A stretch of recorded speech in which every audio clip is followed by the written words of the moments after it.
Hi and thanks, आपने मुझ पे भरोसा किया, आपने वर्चुअल ओपीडी के लिए अप्लाई किया। वर्चुअल ओपीडी मतलब वर्चुअल मीडियम से, हम फिजिकल एक दूसरे के पास तो नहीं है, लेकिन इस वीडियो के माध्यम से या ऑनलाइन प्लेटफॉर्म के माध्यम से हम एक दूसरे के टच में हैं और एक दूसरे को हम आपको मॉनिटर करेंगे फॉर नेक्स्ट 1 मंथ। यहाँ पे आपको कुछ बातों को मैं बताना चाहता हूँ ताकि ये जर्नी बड़ी आसान और मज़ेदार रहे। एंड उसमें जो सबसे पहला सबसे इंपॉर्टेंट पार्ट है that is the DIP diet. अगर आप मुझे जानते हैं तो हमारी DIP डाइट भी जानते हैं, और आप में से बहुत लोग होंगे जो DIP डाइट ऑलरेडी कर भी रहे होंगे। लेकिन आपने जो डैम फॉर्म भरा है उस डैम फॉर्म में आपके जो पैरामीटर्स हैं, आपके जो मेडिकल हिस्ट्री है, उसको देखते हुए हमने DIP डाइट को फर्दर कस्टमाइज़ किया आपके हिसाब से। तो वो जो कस्टमाइज DIP डाइट को ही आपको फॉलो करना है। That becomes the first step. And second step is do not eat after 7 PM। आप कोशिश कीजिए 7 बजे से पहले अपना डिनर निपटा लीजिए, और एट द मोस्ट कभी कभी 8 बजे।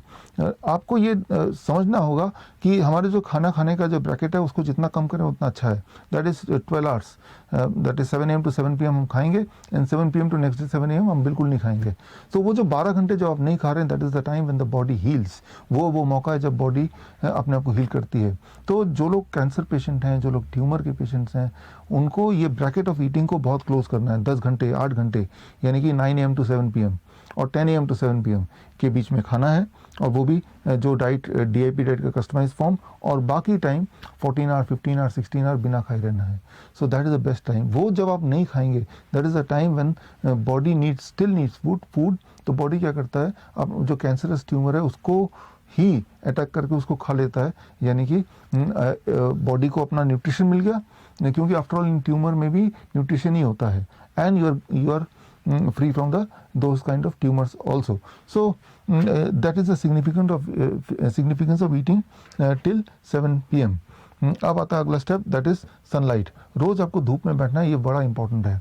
40 मिनट का धूप बड़ा इंपॉर्टेंट है। 40 मिनट 30 मिनट 20 मिनट बैठिए ज़रूर, राइट। और जो ज़्यादा सीवियर पेशेंट है उनकी जो अवधि है वो और बढ़ा के 1 घंटा भी कर सकते हैं, आधा घंटा करके 2 बार कर सकते हैं। तो इसका फ़ायदा ही फ़ायदा है, कोई नुकसान नहीं है। आप ऐसा भी कर सकते हैं कि धूप में आपका हाथ और पैर है और बॉडी छाया में, तब भी काम चल जाएगा, लेकिन बैठिए ज़रूर। अगला स्टेप है पेन एंड डिस्कम्फर्ट मैनेजमेंट। देखिए, आप 2 तरह से, एक तो लॉन्ग टर्म रिकवरी और दूसरा इंस्टेंट रिलीफ, दोनों पे ही हमें काम करना है। लॉन्ग टर्म में पूरी तरह ठीक हो जाए और तभी का तभी कुछ ऐसा हो कि आराम मिले। तभी आराम मिलना मतलब पेन मैनेजमेंट के कुछ टेक्निक्स हमारे पास, and that can be hot water immersion technique, जो ज़्यादातर हम जो पेन में बहुत ज़्यादा तड़पने वाले जो पेशेंट्स हैं कैंसर के, उनको हम बोलते हैं। और फिर पोटली मसाज है, फिर एक्यूप्रेशर के कुछ पॉइंट्स हैं, फिर आयुर्वेदिक रेमेडीज हैं, काढ़ा है।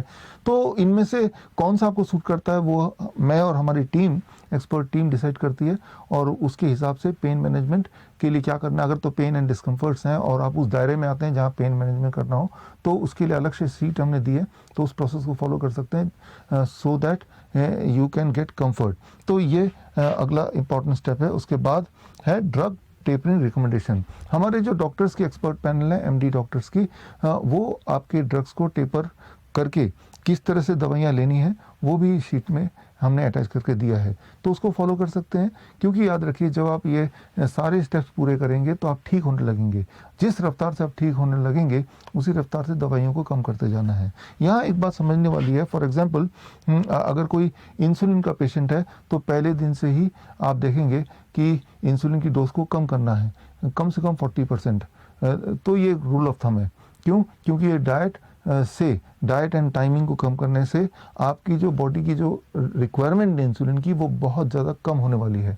ऐसे में अगर आप इंसुलिन की मात्रा उतनी ही रखेंगे जितना अदरवाइज पहले लिया करते थे, तो वो कोई हाइपोग्लाइसीमिया हो जाएगा, तो बड़ा मुश्किल हो जाएगा। सिमिलरली जो ब्लड प्रेशर की दवाएं जो लोग लेते हैं वो एक्सपीरियंस करेंगे with in 3 days to 7 days उनका BP नॉर्मल से नीचे जाने लगेगा। That is the time, that is an indication कि ब्लड प्रेशर की दवाइयों को आपको शायद टेपर करने की टाइम आ गया, समय आ गया है। तो ये बड़ा ही इम्पोर्टेंट है। तो इसके बाद 3 से 7 दिन की मॉनिटरिंग होगी, और इस 3 से 7 दिन के मॉनिटरिंग में हम आपको ये बताएंगे कि इन सारे जो टेक्निक्स हमने बताए हैं उनमें कोई मैनिपुलेशन करने की आवश्यकता है या चेंज करने की ज़रूरत है या नहीं है। तो जैसे डायबिटीज़ के जो पेशेंट्स हैं वो उनको इंसुलिन को धीरे धीरे टेपर डाउन करना है कि जो डाइट आपने चेंज किया, टाइमिंग चेंज किया, धूप दिखाया, उससे काफ़ी सारा कंट्रोल आ जाएगा। लेकिन उस कंट्रोल में एग्जैक्टली कितनी इंसुलिन लेना है, कब लेना है, उसमें जो हमारा एक्सपीरियंस है वो हम आपके साथ शेयर करेंगे, जिस एक्सपीरियंस को आप यूज़ करना चाहें तो कर सकते हैं। So that is about monitoring. So जो एक्टिव मॉनिटरिंग है वो डिपेंडिंग ऑन कि आपकी बीमारी में कितनी एक्टिव मॉनिटरिंग की आवश्यकता है, वो 3 दिन से 7 दिन की होगी, किसी की 2 दिन की होगी। और उसके बाद फाइनली आता है फॉलोअप, 1 मंथ फॉलोअप रिव्यू, 1 महीने का फॉलोअप, 1 महीने बाद फॉलोअप। एक्चुअली एक फॉलोअप फॉर्म आपको भेज रहा हूँ मैं इसके साथ, इस वीडियो के साथ। उस फॉलोअप फॉर्म को 1 महीने बाद भर दीजिए। उस फॉलोअप फॉर्म के बेसिस पे हम ये डिसाइड करेंगे कि आपकी अब आगे वाली डाइट या फिर आगे वाली थेरेपीज़, उसमें कोई बदलाव करना है तो क्या करना है। और that becomes your final road map जो आपको आगे ज़िंदगी में फॉलो करना है। तो ये डायरेक्शन है जिस डायरेक्शन में सिर्फ हेल्थ की तरफ हमें फोकस है, disease free and drug free करने पे ही फोकस है। सो मैं ये उम्मीद करता हूँ कि एक दिन हम आमने सामने इन पर्सन भी मिलेंगे। ऑल द बेस्ट, जय हिंद।